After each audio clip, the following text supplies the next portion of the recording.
మీరు మీ అభిమాన shows and serials TV కన్నా ముందు ఈటీవీ విన్ యాప్లో చూడండి. Download and subscribe to ETV win app. 99 రూపాయలు మాత్రమే.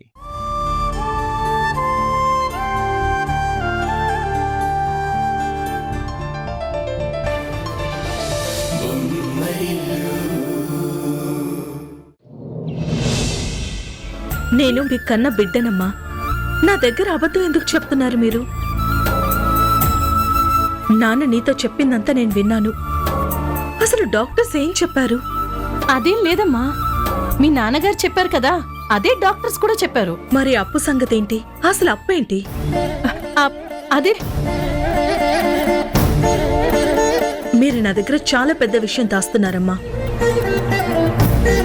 నాన్న నాకేం చెప్పొద్దని నీకు అంత గట్టిగా చెప్పారంటేనే నాకు అర్థమవుతుంది అది ఎంత పెద్ద సమస్యోనని.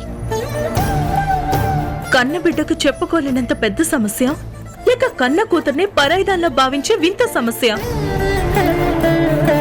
నాకిప్పుడు మొత్తం తెలియాలి. చెప్పమ్మా. ఇప్పుడు నాన్న ఆరోగ్యం కంటే ఏది ముఖ్యం కాదమ్మా. నువ్విప్పుడు చెప్పకపోతే అది చాలా పెద్ద తప్పిదమవుతుంది. చెప్పమ్మా. మీ నాన్న ఫ్రెండ్ దగ్గర నుండి 5 లక్షలు అప్పుగా తీసుకున్నారు కదా, అవి తిరిగివ్వమని ఆయన బెదిరిస్తున్నారు. ఈ నెలాఖరు కల్లా ఇవ్వకపోతే ఈ ఇల్లు లాగేసుకుంటానని బెదిరిస్తున్నారు. అందుకే ఆయనకి మైల్డ్ హార్ట్ స్ట్రోక్ వచ్చింది.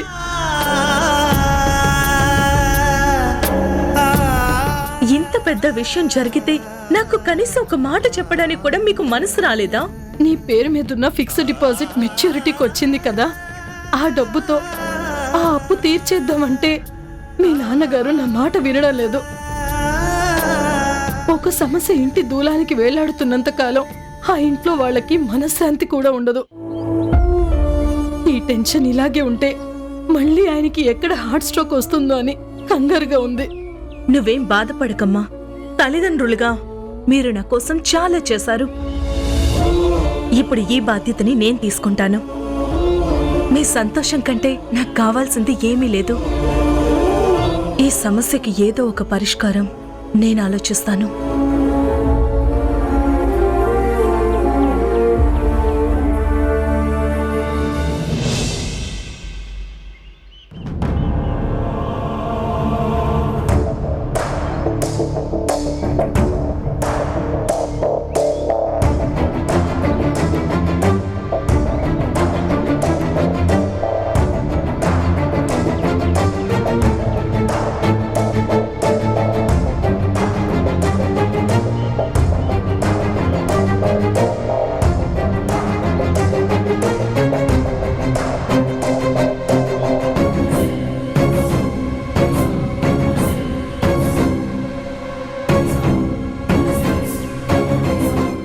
కిరణ్మయి,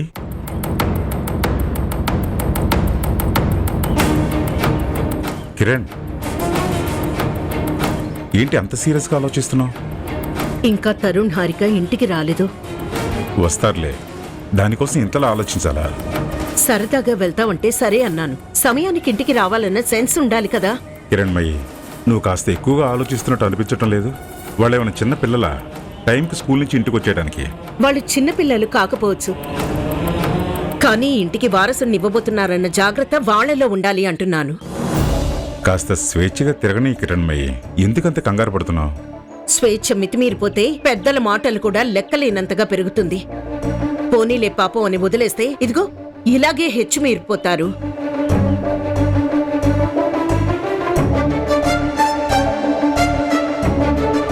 తరుణ్, హారికేది?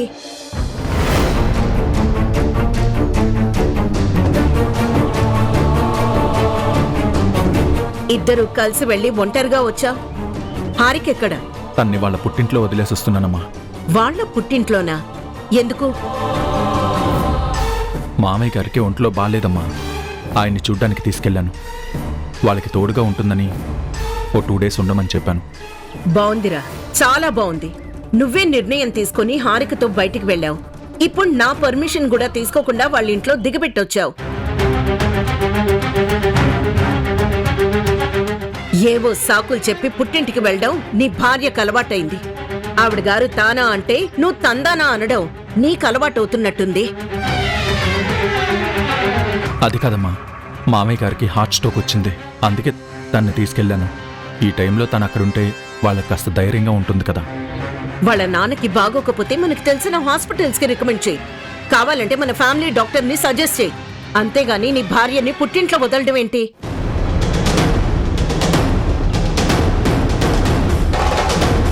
మేఘనని చూడు, తను కూడా చీటికి మాటికి హారికలాగే పుట్టింటికి వెళ్తుందా? తనకున్నది వాళ్ళ నాన్నగారు ఒకరే, గారాబంగా పెరిగిన పిల్ల. అయినా ఇలాగే అస్తమానం వెళ్లి వాళ్ళ నాన్నని కలుస్తుందా? లేదే. ఎందుకంటే మేఘనకి పద్ధతులు తెలుసు, హారికకి తెలీదు.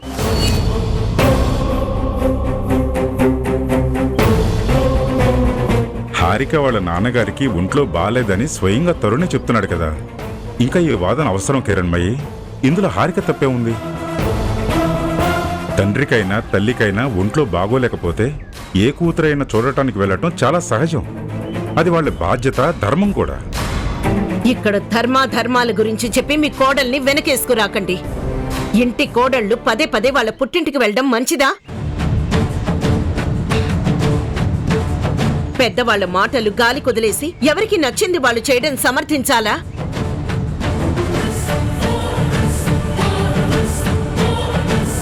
ఎవరి ఉద్దేశాలేమిటో, ఎవరు దేనికోసం ఏం చేస్తున్నారో ఎవరికి తెలుసు. కష్టాలని నమ్మించి కావాల్సింది తీసుకోవడం వాళ్ళ కొత్తేం కాదు కదా. ఎంత లేని వాళ్ళైతే మాత్రం జబ్బున పడిన వాళ్ళని అలా అవమానించడం ఏంటమ్మా? నీకు చెప్పకుండా వెళ్ళడం తప్పే, కానీ వెళ్ళిన ఉద్దేశం మంచిదైనప్పుడు ఊరుకోవాలే, కానీ ఇలా సాగదీయడం మంచిది కాదు.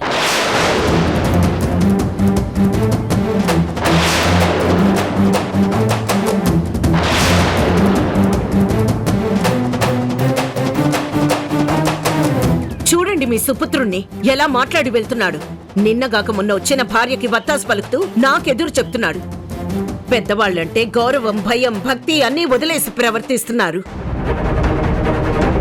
మీకు తెలుసు, ఈ ఇంట్లో నా మాటే చెల్లాలి, నేను చెప్పిందే వినాలి. దాన్ని దాటి ప్రవర్తిస్తే నేను సహించను. అయ్యో అత్తయ్య గారు, మీరిలా ఆవేశపడకండి. అందరూ నాలాగే మీ మాటని వేదంగా భావించే వాళ్ళు ఉండరు. ఇక్కడ మీకు కోపం తెప్పించి వేడుక చూసేవాళ్ళు, మీ ఆవేశాన్ని తమాషాగా చూసేవాళ్లే తప్ప మీ మనసు తెలుసుకుని నడుచుకునేవాళ్ళు ఎవ్వరూ లేరు అత్తయ్య. నువ్వు ఉన్నమ్మా మేఘన. మీ అత్తయ్యని ఇక్కడ ఎవరూ తక్కువ చేయటం లేదు, మాటలను లెక్క చేయకుండా కోపం తెప్పించడం లేదు. మీ అత్తయ్య అర్థం చేసుకునే విధానంలో తప్పుంది తప్ప నీ తోడికోడళ్ళైన ఉషా హారికల్లో ఏ తప్పు లేదమ్మా. కిరణ్మయ్యి, ఏవేవో ఆలోచించి నిన్ను తక్కువ చేస్తున్నారని భావిస్తున్నావు అంతే తప్ప ఎవరూ నిన్ను అగౌరవపరచడం లేదు. నువ్వే వాళ్ళని తప్పుగా అర్థం చేసుకుంటున్నావు. ఇప్పుడున్న పరిస్థితుల్లో మనం ఒకసారి వెళ్ళి హారిక వాళ్ళ నాన్నను చూసి రావటమే మర్యాద.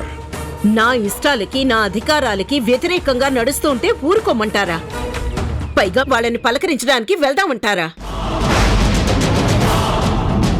వాళ్ళింటికి ఈ కిరణ్మయ్యి వెళ్లడమా? అది జరగని పని. నా మాట లెక్కించని వాళ్ళని నేను వదిలిపెట్టను. కిరణ్,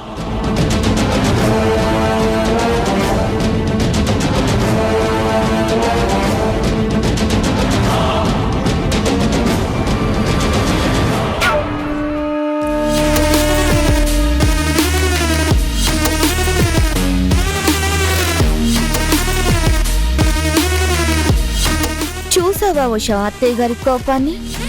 రేపు ఇదే పరిస్థితి నీకు కూడా రావచ్చు. అప్పుడు నిన్నైతే చెప్పినా పంపరేమో, చెప్పకుండా వెళ్తే తిరిగి రానివ్వరేమో. మరి నీకే ఇలాంటి పరిస్థితి వస్తే, నువ్వు గనక చెప్పకుండా వెళ్తే అప్పుడు నీ పరిస్థితి ఏంటో కూడా చెప్పక్క.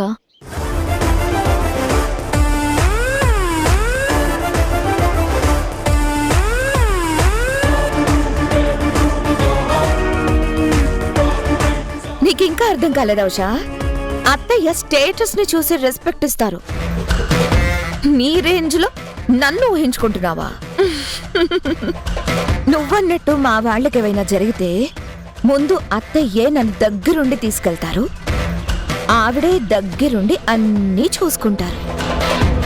అది నా రేంజ్. నీకు చెప్పినా అర్థం కాదు, నీ ఊహకు కూడా అందదు.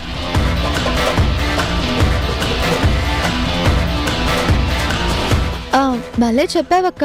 కానీ నీకు అర్థమయ్యేటట్టు ఒకటి చెప్పనా? ఈ లోకంలో ఏది శాశ్వతం కాదు. ఓడలు బళ్ళు, బళ్ళు ఓడలైనా సందర్భాలు చరిత్రలో చాలా ఉన్నాయి. సపోజ్ జరగకూడదు ఏదైనా జరిగి టైం కలిసి రాక మీరు ఆ స్థాయికి పడిపోతే,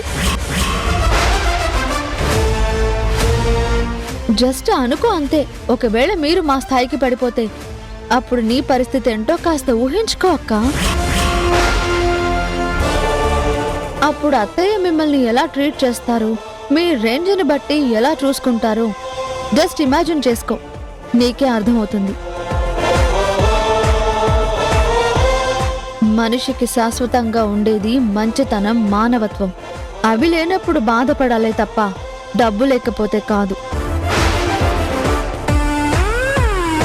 టైం బాగోకపోతే కుబేరులకే కరువు వస్తుంది. కాబట్టి మాలాంటి వాళ్ళ మీద విరుచుకు పడటం మాని ఉన్న దాంట్లో ఎంజాయ్ చేస్తూ సంతోషంగా ఉండటం నేర్చుకో.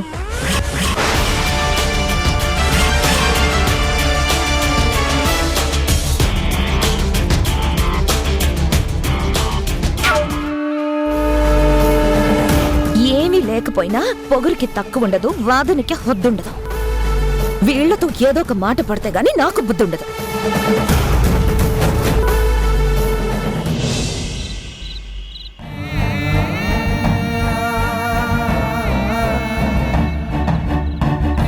అమ్మాయి వచ్చిందని తనకు అన్ని విషయాలు చెప్పకు. అప్పు గురించి చెప్పి అదరగొట్టకు. మీ నాన్న ఫ్రెండ్ దగ్గర నుండి 5 లక్షలు అప్పుగా తీసుకున్నారు కదా, అవి తిరిగివ్వమని ఆయన బెదిరిస్తున్నారు. అందుకే ఆయనకి మైల్డ్ హార్ట్ స్ట్రోక్ వచ్చింది. నాన్న, నాకు విషయం తెలియకుండా దాచడం, దాటివేయడం చేద్దామనుకుంటున్నారు కానీ మీ కూతురిగా మీరు పడుతున్న బాధని చూసి నేను తట్టుకోలేను. మీరు బాధపడుతూ ఆరోగ్యం పాడు చేసుకుంటుంటే చూస్తూ ఊరుకోలేను. మిమ్మల్ని ఈ గండం నుండి గట్టెక్కించాలి, కానీ అది మీకు తెలియకుండా జరగాలి నాన్న.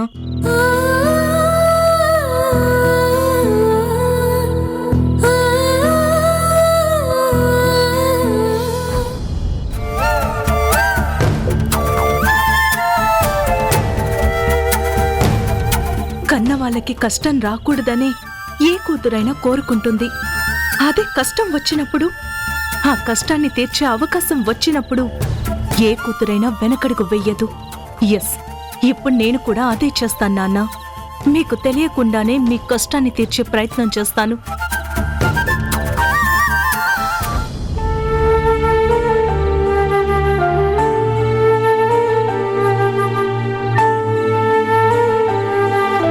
నాన్న, మీతో కొంచెం మాట్లాడాలి. చెప్పమ్మా. అది నాన్న, మిమ్మల్ని ఈ టైంలో ఎలా అడగాలా అని. నా దగ్గర మొహమాటం ఎందుకమ్మా? ఏం అడగాలనుకుంటున్నావో నిర్మోహమాటంగా అడుగు. మా అత్తయ్య గారు వాళ్ళకి కొంత డబ్బు అవసరం వచ్చిందంట. కాస్త డబ్బులు సర్దుబాటు అవడం లేదంట. ఈ విషయం తెలిసిన దగ్గర నుండి ఆ ఇంటి కోడలుగా నేను ఎంతో కొంత సహాయం చేయాలనుకుంటున్నాను నాన్న. మంచి ఆలోచనమ్మా. మీ అత్తగారికి నీ తరపు నుండి సహాయం చేయాలనుకోవటం చాలా మంచి ఆలోచన. కానీ వాళ్ళకి సహాయం చేసేంత డబ్బు మన దగ్గర మాత్రం ఎక్కడుందమ్మా? అంత డబ్బు మామూలుగా అయితే నా దగ్గర ఉండదు. నిన్ననే బ్యాంకు నుండి కాల్ వచ్చింది. నా పేరు మీద వేసిన ఫిక్స్డ్ డిపాజిట్ ఇప్పుడు మెచ్యూరిటీకి వచ్చిందంట. ఆ డబ్బులు తీసి వాళ్ళకి నా తరపున ఇద్దామనుకుంటున్నాను నాన్న. మీరేమంటారు? చాలా మంచి మాట చెప్పావమ్మా. ఆ డబ్బు నీది, నిర్ణయం కూడా నీదే. కోడలిగా నీ అత్తారింటికి అవసరమైన సమయంలో నీ బాధ్యత నిర్వర్తించాలనుకోవడం నాకు చాలా గర్వంగా ఉందమ్మా. దానివల్ల వాళ్ళల్లో నీ మీద అభిమానము గౌరవం కూడా పెరుగుతాయి. ఉదయాన్నే మనం బ్యాంకుకు వెళ్ళి ఆ డబ్బు తీసుకుందాం, సరేనా? సరే నాన్న, మీరు నిద్రపోండి. అమ్మా, నేను వెళ్ళి పడుకుంటాను. హారిక, పుట్టింటి కష్టాన్ని ఎంత బాగా అర్థం చేసుకున్నావమ్మా. మీ నాన్నకి తెలియకుండా ఎలాగైనా కష్టం తీర్చాలనుకుంటున్నావు కదా. నీలాంటి కూతురికి జన్మనివ్వటం నా అదృష్టం. చూసావా హేమ, మన కూతురి గొప్ప మనసు.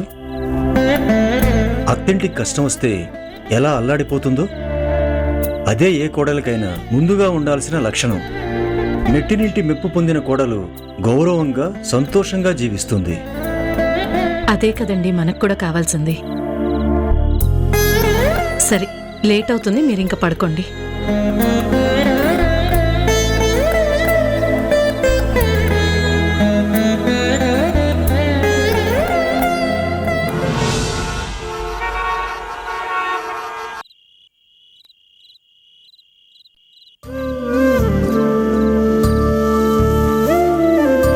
ఏవో సాకులు చెప్పి పుట్టింటికి వెళ్ళడం నీ భార్యకు అలవాటైంది.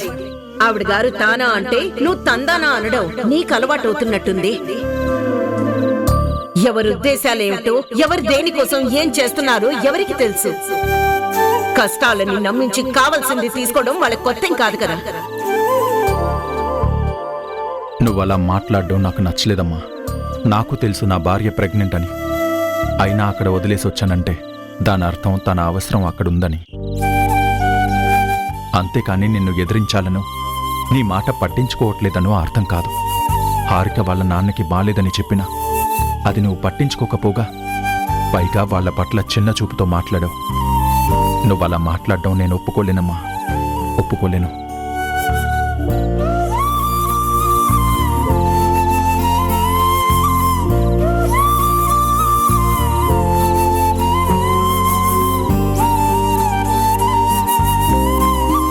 అనయ్య,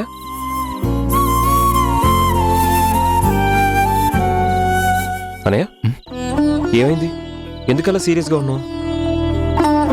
మావయ్య గారికి సీరియస్గా ఉందనా? లేదురా, బానే ఉన్నారు. మైల్డ్ హార్ట్ స్ట్రోక్ వచ్చింది, ఇప్పుడు పర్లేదు.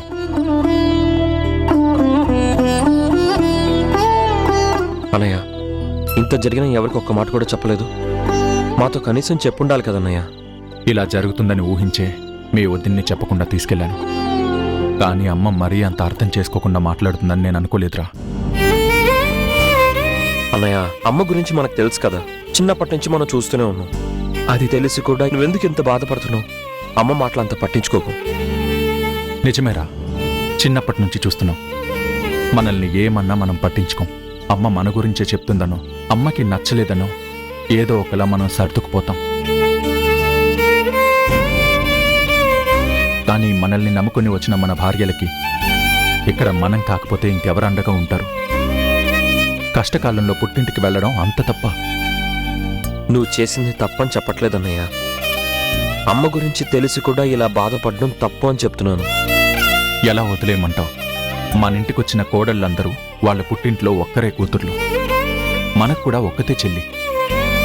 రేపు తనకి పెళ్ళై అత్తారింటికి వెళ్తే తనకు కూడా అత్తారింట్లో ఇవే రిస్ట్రిక్షన్స్ పెడితే అప్పుడు అమ్మ ఫీలింగ్స్ ఏంటి? కేవలం ఉన్నవాళ్ళు లేనివాళ్ళు అని భేదభావం చూపిస్తూ ఇలా ప్రవర్తించడం ఎంతకాలం?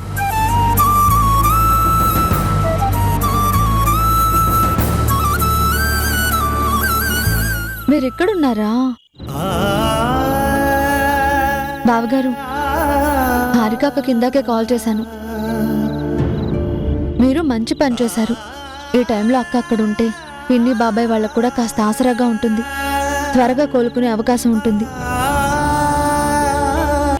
భగవంతుడి దయ వల్ల బాబాయ్కి పెద్ద ప్రమాదమే తప్పింది.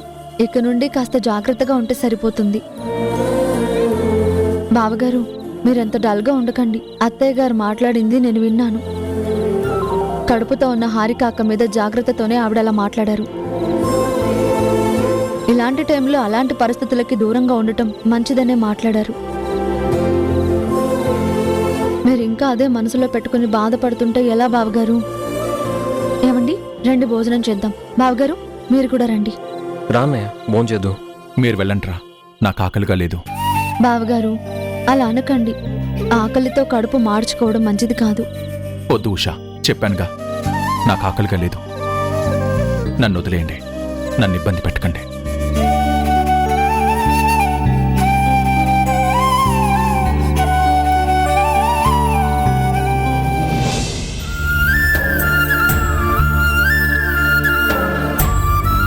అమ్మ అలా మాట్లాడినందుకు అన్నయ్య చాలా బాధపడుతున్నాడు.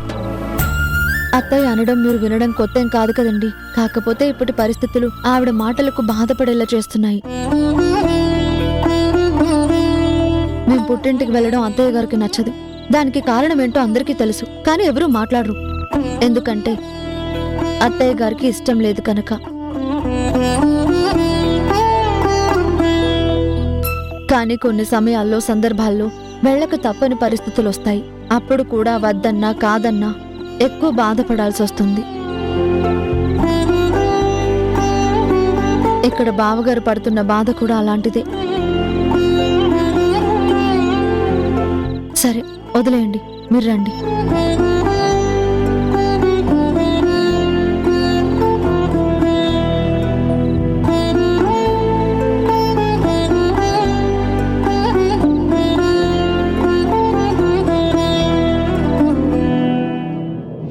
నాకు అర్జెంటుగా డబ్బు అవసరం పడింది. మా మేనేజర్తో చెక్ పంపిస్తున్నాను. షూర్ మేడం, మీరు పంపించండి. ఏంటి, మనీ డిపాజిట్ చేయడానికి వచ్చారా? లేదు మేనేజర్ గారు, మా హారిక వాళ్ళ అత్తయ్య గారికి అమౌంట్ అర్జెంటుగా అవసరం పడిందంట. చూడు తరుణ్, నేను గౌరవమే ప్రాణంగా బతుకుతున్నాను. ఇక ఎప్పుడైనా ఎక్కడైనా హారిక నాకు డబ్బు సాయం చేస్తున్నా అని చెప్పిందని నాకు తెలిసిందో పరిణామాలు చాలా తీవ్రంగా ఉంటాయి. మా అత్తయ్యకు నేను హెల్ప్ చేస్తేనే కానీ బిజినెస్ చేసుకోలేకపోతుందన్నట్టు బిల్డప్ ఇచ్చిందని నాకు తెలిసిందా, మరుక్షణం హారిక ఇక్కడ ఉండదు.